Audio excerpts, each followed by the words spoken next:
नमस्कार, मी अनिल जोडगे. प्रत्येक माणसाला एक छंद काहीतरी असतो आणि उर्वरित आयुष्य त्या छंदात आणि आनंदात घालत असतो. असाच माझा छंद म्हणजे माझं बागकाम आणि विषमुक्त भाज्यापाला, फळं पिकवणं, इतरांना त्या बाबतीत मार्गदर्शन करणं. तर माझं टेरेस गार्डनमध्ये जवळजवळ 200 प्रकारची फुलं, फळं, वेलवर्गीय भाज्या पिकवत आहे. आणि हे माझ्या बागेतली जे लोक बघायला येतात, दरवर्षी कमीत कमी 100-200 लोक बघून जातात. आणि यातल्याच काही बघून गेलेल्या लोकांनी मला एक तज्ज्ञ म्हणून संवर्धन ग्रुपवर नियुक्त केलेलं आहे. आणि संवर्धन ग्रुपमध्ये आम्ही कॉर्पोरेशनचा एक प्रोजेक्ट भोले रोड क्षेत्रीय कार्यालयात मागच्या 2 ऑक्टोबरला कमिशनरने उद्घाटन केलं. आणि पुण्यात सकाळला पण बातमी आली होती. शेकडो लोकांनी तिथं आम्ही टेरेसवर भाज्या कशा पिकवल्या याचं मार्गदर्शन, आणि तिथे 25 स्वयंसेवक मी तयार केले आणि त्यांच्या सहकार्याने तो प्रोजेक्ट उभारला. त्यानंतर आम्हाला बऱ्याच ठिकाणची की सर आम्हालाही मदत करा. त्यानंतर अभिनव कॉलेजला आंबेगाव इथे 700 विद्यार्थी, 500 शिक्षक यांनाही आम्ही 3000 स्क्वेअर फूटमध्ये 5व्या मजल्यावर मागच्या वर्षी विषमुक्त भाज्या कशा पिकवायच्या याचं मार्गदर्शन आणि लोकांना तो बघण्यासाठी सुद्धा आम्ही निमंत्रित केलं होतं. शेकडो लोकांनी पाहिलं, त्यात आनंद व्यक्त केला.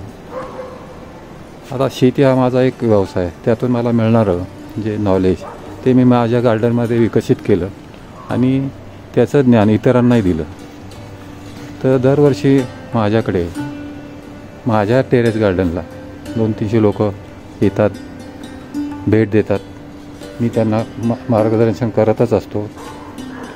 आणि हा जो मिळणारा स्वतः पिकवलेल्या भाज्या, फळं ज्यांना मिळतात तर तो आनंद नाही शब्दात वर्णन करता येत नाही. आणि माझ्यासारखी काही मंडळी आहे ते तर नक्कीच तुम्हाला सांगतील, बागेमध्ये तुम्ही जो वेळ घालवता तर तो वेळ घालवला म्हणजे आपल्या आरोग्यासाठी खूपच उत्तम. आणि माणूस कसा फिट राहतो तर एक मला यातून बरंचसं पाहायला मिळालं, अनुभवायला मिळालं. आपणही त्याचा लाभ घ्यावा. आपणास जे मार्गदर्शन हवं असेल तर मी निश्चित करेल. धन्यवाद.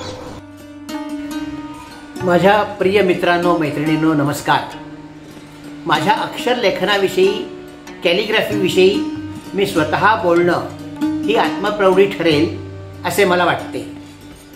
सुंदर अक्षराचा वारसा माझे बंधू प्राचार्य हनुमंत पोटापती यांच्याकडून मला मिळाला.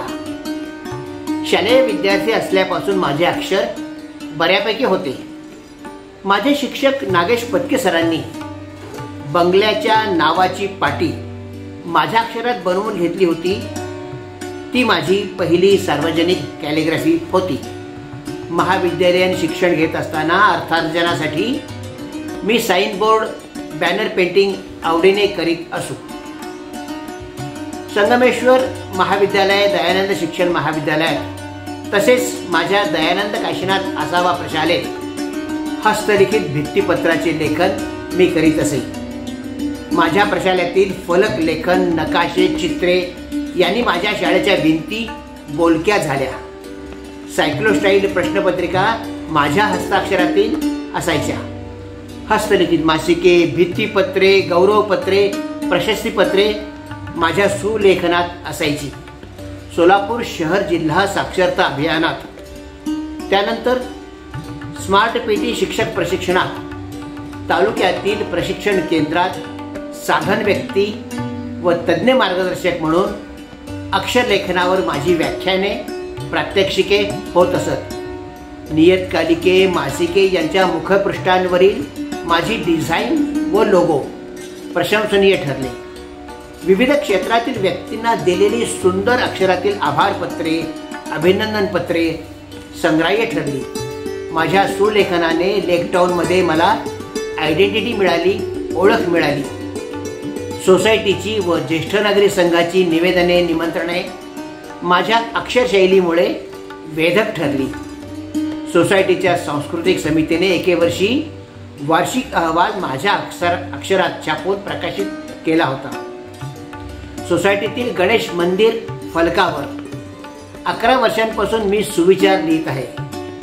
या सुविचार अक्षरलेखनाचे फोटो माझ्या मित्रांकडून मैत्रिणींकडून व्हॉट्सअपवर शेअर होतात, मोबाईलच्या DPवर लावले जातात. हे पाहून मला केवढी धन्यता वाटते. माझ्या सर्जनशील सुलेखनास प्रेरणा देणारे चेअरमन बाळासाहेब ओसवाल, सांस्कृतिक कमिटीचे अभय पिरंगुटे, संघाचे अध्यक्ष प्राध्यापक इसार पाटील सर, सचिव सुभाष धारणकर सर यांची पाठीवरील थाप मला सतत ऊर्जादायी वाटते. आपल्या सर्वांचे प्रेम वृद्धिंगत हो ही मनीषा.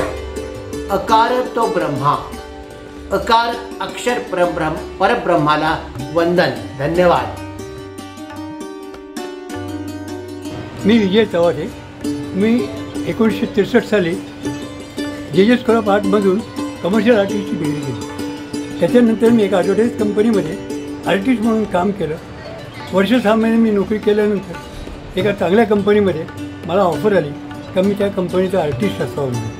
मी त्या डिपार्टमेंटला मी आर्टिस्ट म्हणून त्या कंपनीत काम केलं आणि आज 5-10 वर्षानंतर मी सोडून रिटायरमेंट घेऊन स्वतःचं काहीतरी नवीन करायचं त्यासाठी मी स्वतःचा बिझनेस चालू केला. आणि त्याच्यानंतर वयाच्या 60व्या वर्षानंतर काहीतरी नवीन करावं म्हणून मी नखचित्र हा एक नवीन प्रकार चालू केला तर तो कोणालाही ज्ञात नाही आहे. आणि मी तो प्रकार लहान मुलांना शाळेमध्ये किंवा नवीन ज्या हुतकरू लोकांना शिकवतो. आणि ह्या माध्यमातून खूप मोठमोठ्या लोकांची लाईव्ह केलेली आहे. उदाहरणार्थ तुझे डॉक्टर श्रीराम लागू, बाळासाहेब ठाकरे, नंतर बाबासाहेब पुरंदरे वगैरे अशा मोठमोठ्या लोकांची मी जवळ त्यांच्यासमोर बसून त्यांच्यावर नखाने चित्र काढले. अमिताभ बच्चनसुद्धा काढलेलं आहे. सर, यापैकी काही चित्र आम्हाला पाहायला आवडते. अवश्य अवश्य आहेत माझ्याकडे. मी तुम्हाला दाखवतो. Sure sir. हे बाबासाहेब, हे बाळ ठाकरेंचे वडील प्रबोधनकार ठाकरे. प्रबोधनकार ठाकरे. हो.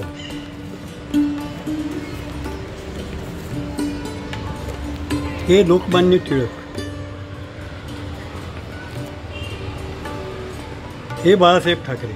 बाळासाहेब ठाकरे. हे PN गाडगिळ काका. हो, हुबेहू. हे अमिताभ बच्चन. वा, बिग बी. बिग बी. आणि हे परत बाळासाहेब ठाकरे एक साईड पोज म्हणून. छान. हे कोलंबस. वा. नंतर हे महात्मा गांधी. सुरेख. आणि ही राष्ट्रपती बाई तर मला आठवत नाही तरी पण हे घेऊन ठेवा. राष्ट्रपती पाटील मॅडम. पाटील मॅडम. राष्ट्रपती, भारताचे राष्ट्रपती. सर, सर्व चित्र सुरेख. तुम्ही चित्र काढण्यापूर्वी काही रेखाटनं करताय का पेन्सिल? काही नाही. डायरेक्ट नखानी बघायचं आणि आउटलाईन्स करून नखानीच काढायचं. ह्यात झालेली चूक दुरुस्त करता येत नाही. कधीच करता येणार नाही. हे शिकण्यासाठी तुम्ही कुठे क्लास वगैरे लावला? नाही. मी स्वतः डेव्हलप केली. बर. नखचित्रासाठी तुमचे आवडते विषय कोणते? नखचित्र म्हणजे आवडते विषय म्हणजे पोर्ट्रेट, महान व्यक्तीचं एखादं. आतापर्यंत आपण चित्र पाहिली, व्यक्तिचित्र आपण पाहिली. या चित्रकलेच्या माध्यमातून अनेक मान्यवरांना आपल्याला भेटता आलं. आपल्या कलेस दाद देण्यासाठी आपल्याला कोणते सन्मान, पुरस्कार, प्रशस्ती मिळाले? मला सामाजिक पुरस्कार म्हणून पुण्याच्या म्युन्सिपल कॉर्पोरेशनमधून नगराध्यक्षांकडून माझा सन्मान केला गेला. 1918 साली नगराध्यक्षांकडून माझा सत्कार झाला. त्याच्यानंतर इथे नितू मानके हॉलमध्ये एका राजमाता म्हणून एका संस्थेने माझा सत्कार केला. नंतर पुणा कोऑपरेटिव्ह बँकेने पण माझा सत्कार केला. असे माझे खूप सत्कार झाले.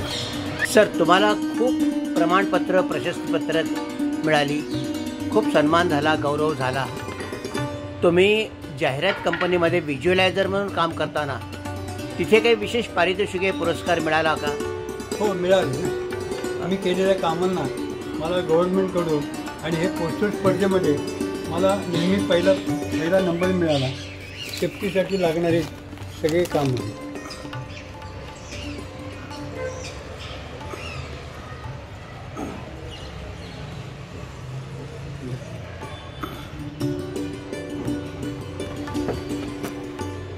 आणखीन काही पुरस्कार? आणखीन पुरस्कार म्हणजे चीफ मिनिस्टर ऑफ महाराष्ट्रकडून मला मिळालेला एक पुरस्कार आहे. त्याच्यानंतर पुण्याच्या म्युन्सिपल कॉर्पोरेशनकडून मुक्ताबाई टिळकांकडून मला महापौरांकडून एक पुरस्कार मिळाला. नंतर असे 2-3 हे आहेत संस्था, त्या संस्थांतर्फे पण मिळाला. पुणा कोऑपरेटिव्ह बँकेकडनं पण मला सत्कार झाला माझा. वा, तिथे पण मला पुरस्कार मिळाला. आता आपण काही प्रमाणपत्र पुरस्कार पत्र पाहूया. त्या प्रसंगाची काही क्षणचित्रही आपण पाहूया. चालेल.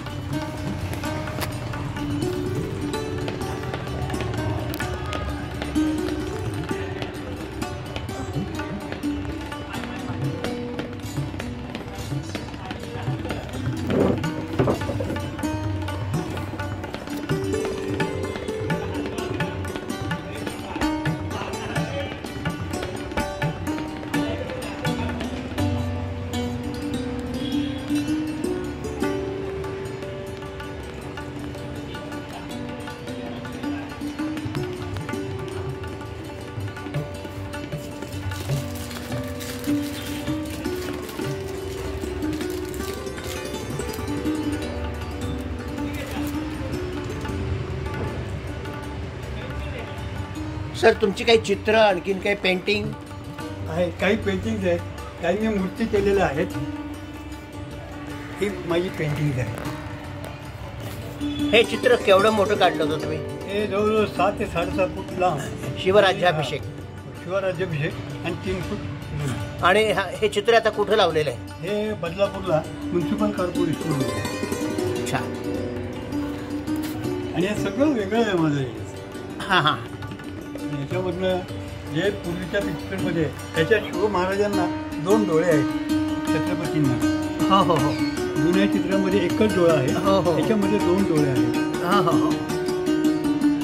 तर तुमचा पोर्ट्रेट हा विषय आवडीचा? पोर्ट्रेट हा विषय आवडीचा. म्हणजे कॉलेज झाल्यानंतर जास्त मी प्रेफरन्स पोर्ट्रेटला दिलं. हां हां. आणि त्याच्यामध्ये काय झालं का पैसे वगैरे भरपूर मिळत गेले. हो हो. आणि मुख्य म्हणजे पैशासाठी ती गोष्ट करायची असते असं म्हणतात. त्याप्रमाणे मी या परिस्थितीमध्ये पोर्ट्रेट हा सब्जेक्ट घेऊन. कलेमुळे तुम्हाला अनेक मोठ्या माणसांचा सहवास मिळाला. हो, मला अमिताभ बच्चनपासून बाळासाहेब ठाकरेपर्यंत. म्हणजे बाळासाहेब ठाकरेंनी तर मला मिठी मारली, कारण त्यांच्या वडिलांचा जो मी प्रबोधनकाराचा नखानी फोटो काढला त्यावेळेला बाळासाहेबांनी मला फोन करून बोलवलं. 9:30 वाजता सकाळी आलं. त्यांच्या गार्डनमध्ये ते पाणी मारलं 9:30 वाजता. तिथे गेलो, त्यांनी माझी भेट घेतली, मला शाबासकी दिली बाळासाहेब. वा, आयुष्यात मोलाचे असे क्षण तुम्हाला मिळाले. अमिताभ बच्चनचं पण असंच झालं. एका ठिकाणी ते आले होते, त्यावेळेला मी त्यांच्या समोर लाईव्ह केलं. त्यांनी पण मला हातात मिळाला. तो फोटो मला मिळाला नाही एवढं, तो फोटो पण माझ्याबरोबर असतात. हा वारसा तुम्हाला कुठून मिळाला? माझ्या वडिलांकडून मिळाला. माझे वडील पूर्वी आपलं धान्य म्हणजे एक तुरीच्या डाळीवरती त्यांनी एक आकार कोरलेला ना सुईने, मशीनची सुई असते त्या सुईने त्यांनी आकार कोरला. तेव्हापासून मला त्यांच्याकडनं वारसा मिळाला. आणि हा वारसा तुमच्या पुढच्या पिढीकडे गेला का? हो, माझ्या मोठा मुलगा जो आहे त्यांनी जेजेसक्रॉप आर्टमधून केलेलं आहे पेंटिंगची डिग्री. आणि तो आता स्वतःचं बिझनेस करतो. आणि तुमच्या नातवंडाची चित्रपट मी पाहिली, खूप सुरेख. नातवंड पण यामध्ये भरपूर आहे. मला घेऊन बसतात, आता बाबा आम्हाला काहीतरी नवीन दाखवा. वा. आणि त्यांना काहीतरी नवीन कला मी दाखवत असतो. सर, धन्यवाद. छान, बरं वाटलं आम्हाला.